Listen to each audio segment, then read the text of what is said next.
Hey guys, it's Benjamin with Benjamin's Exotics, and in today's morph guide, we're going to be taking a look at the first two-gene combination that was ever produced here at Benjamin's Exotics, which is of course the Mojave spider ball python.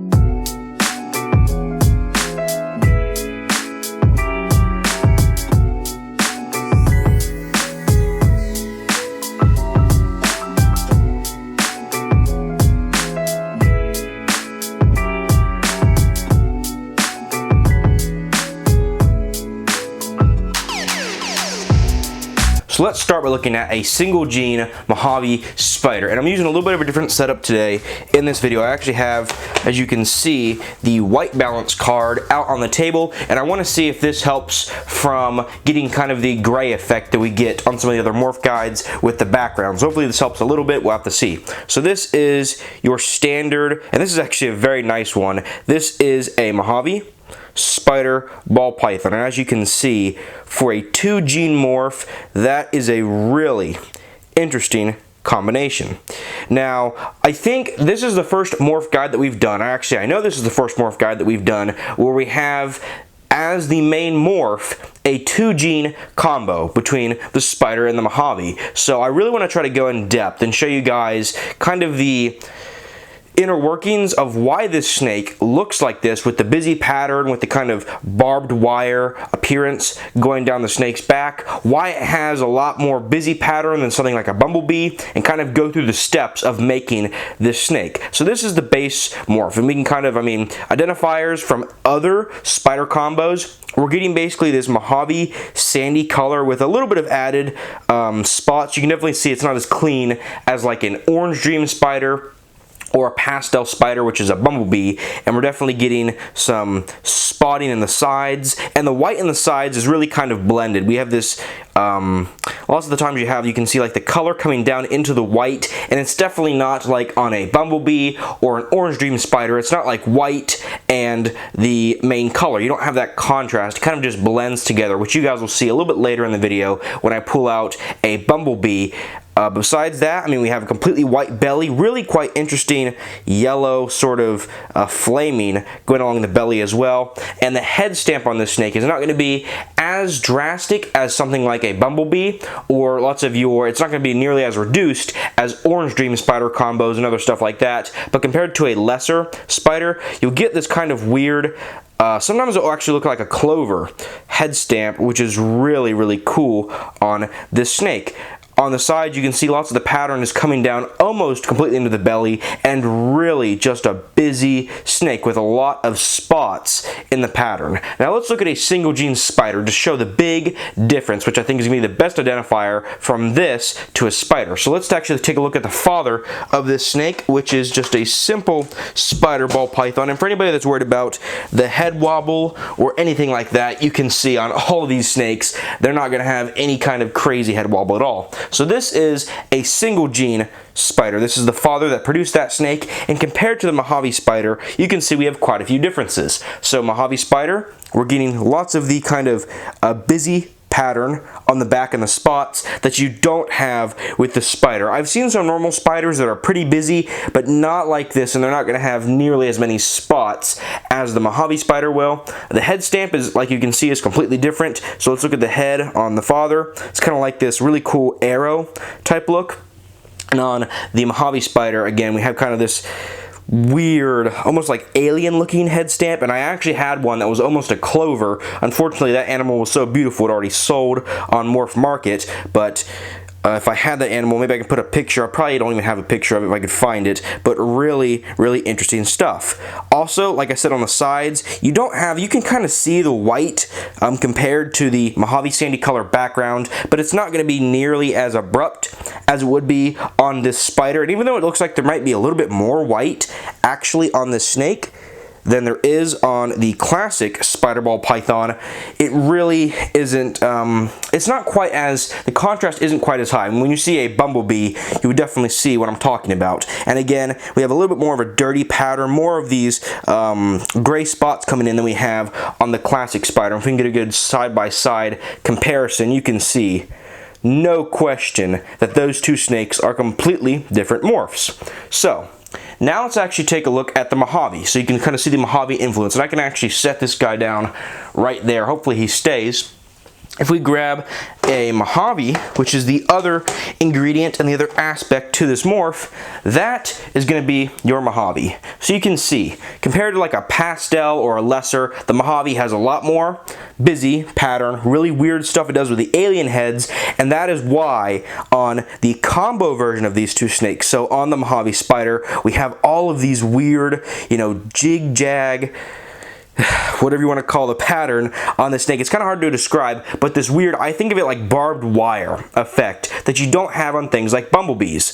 And all of these spots is all a result coming from the Mojave. You can see the Mojave does all kinds of weird things, throwing alien head pattern up into the back, all of just really weird alien head stuff on the sides of the snake. And you can see the Mojave kind of sandy color that we have showing through the back and on the sides on the alien head is fully expressed and shown on the spider. Now the spider isn't a lightning gene, so if that makes any sense, it is a gene that's going to make things lighter, so that's why instead of having this kind of a little bit more dark color, it actually is brighter and more clean on the Mojave spider version of this. So you put the Mojave and the spider together, you get the Mojave spider, which is pretty interesting. Now let's actually take a look, let's take a step back and look at a bumblebee so we can kind of see the difference and really show how the Mojave changes that snake and how it interacts.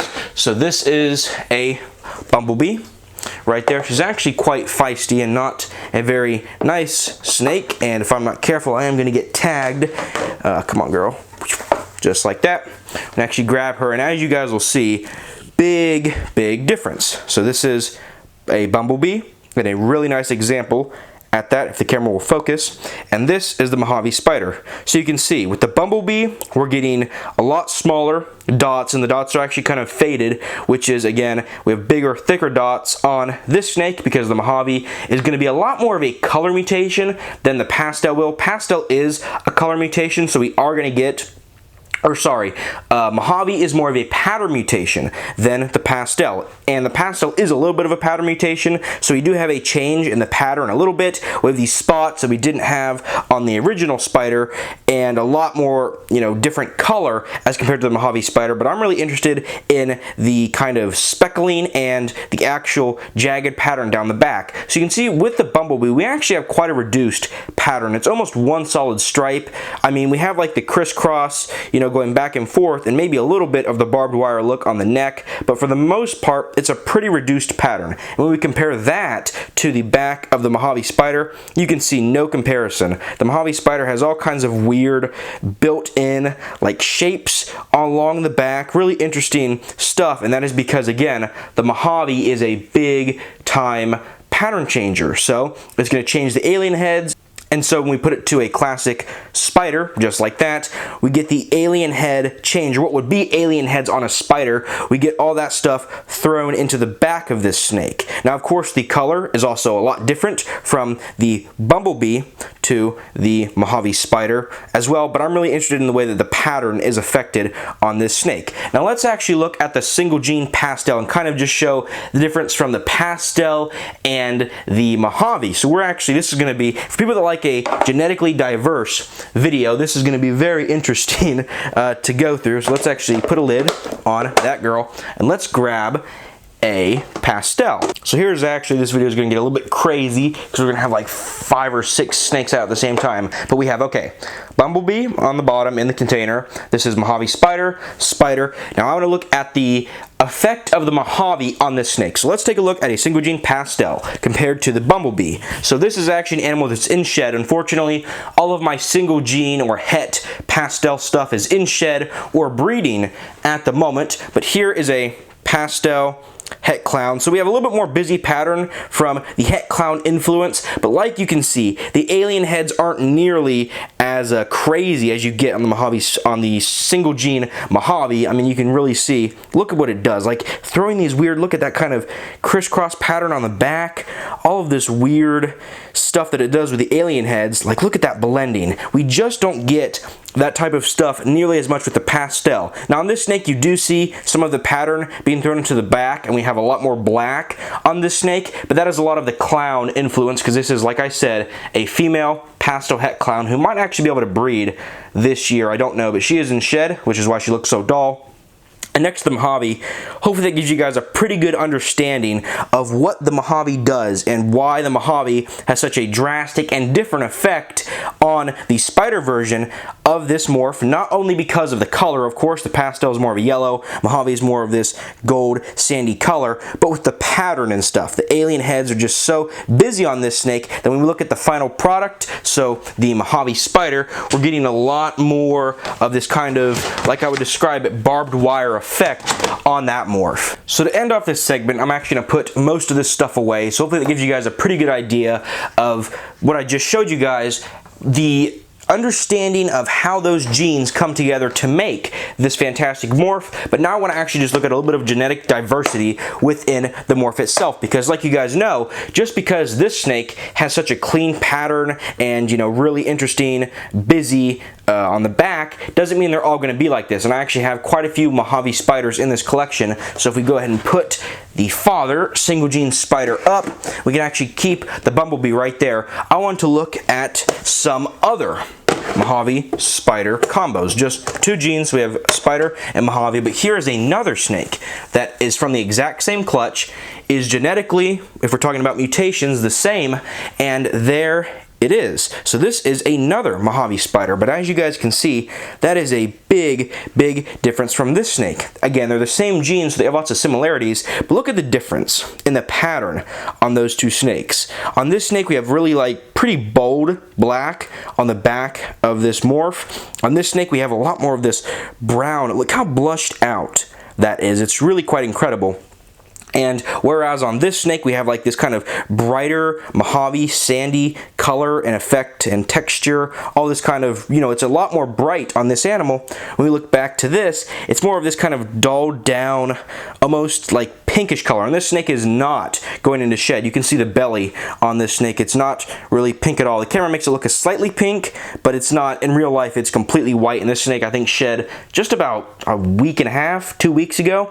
But you can see a lot more reduced pattern, a lot more blushing, and a lot more light in terms of the actual pattern on the snake. But look how reduced that is on that snake. Now we still have all of the kind of weird, what you would call, I guess, like porthole, I don't even know what you call the pattern on the back. We have on this snake, since we don't have any of the side pattern, we do have a lot of these circles on the back pattern of the snake that we didn't so much have on the back part of this Mojave spider. So you can see just within those two morphs, or I should say this exact same morph, but within those two snakes, big, big genetic diversity. And they came from the exact same clutch. And let's actually take a look at one more Mojave spider. Now this is, I don't want this video to go on for too much longer, but if we grab, and that bumblebee just struck at me, if we actually grab 1901-06. So this guy is up here, and this guy is just pounding food. So this is the first male. Everything else that I've shown in terms of the Mojave spiders were actually females. So there is another Mojave spider. And man, that bumblebee is really quite angry. Let me turn that guy around so he doesn't keep bashing in his face. There is kind of showing you guys all the genetic diversity. So with this snake, this is the male version of this morph. We have a lot more, it's more similar to the first snake, but look how dirty the pattern is. Look at all of that kind of black. It really has a soot type appearance. It's a really, really dark Mojave spider, and even compared to this, I mean, you can see no comparison. There's just so much dark black, kind of a soot, ashy type appearance on this snake. And again, these are all the exact same morph and from the same clutch. And I had actually two other Mojave spiders that were completely different from all of these. I had one that was even more reduced pattern, and the other one was, I don't even remember what the other one looked like. I think it was more of kind of that sort of pattern with the busy but bright appearance, more of this rich color. But I just wanted to show you guys, this is a big pile of Mojave spiders, but just look at that, side by side. This is kind of more bright, rich and busy. This is more busy, but it's a lot more of this dark color, and this one over here is a lot more washed out but reduced. So when you're holding back your offspring, you have to really kind of think about, you know, do I want more of this dark soot color? Am I going to breed in it to something like coral glow? And do I want all of this darkness to bring out more orange? Or do I want something that's maybe more reduced? If I want to take it to something like Orange Dream, or even put it to Pastel and make Pastel spiders, you might want them more reduced. Or if you just want to have a really nice, awesome looking snake that's just going to be incredibly bright with a lot of busy pattern, you might want to line breed and selectively pick back your holdbacks. You might want to go with something like this. So hopefully that wraps things up and kind of gives you guys a really good understanding of the influence that the Mojave has on the spider, the huge genetic diversity on the actual pattern of these snakes in this one morph, and kind of gives you guys a pretty good idea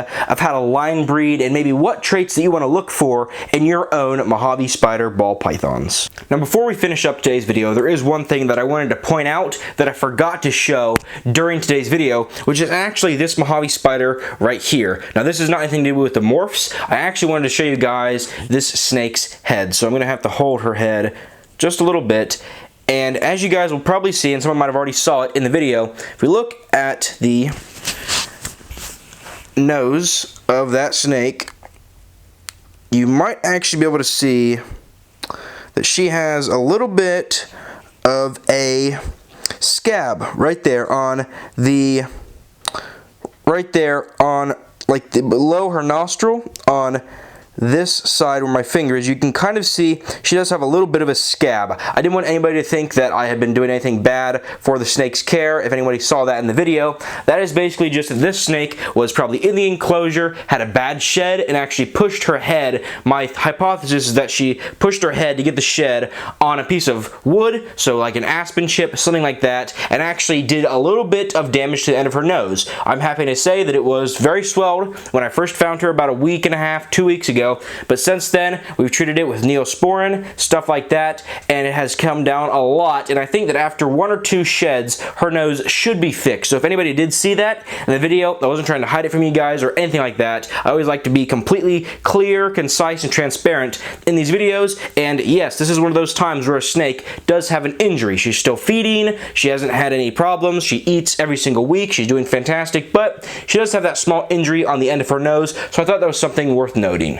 And with that being said, I hope you guys did enjoy and most importantly benefit from today's video. If you liked the video, make sure to like, comment, and subscribe. And until next time, thanks for watching, and I'll see you guys in the next video.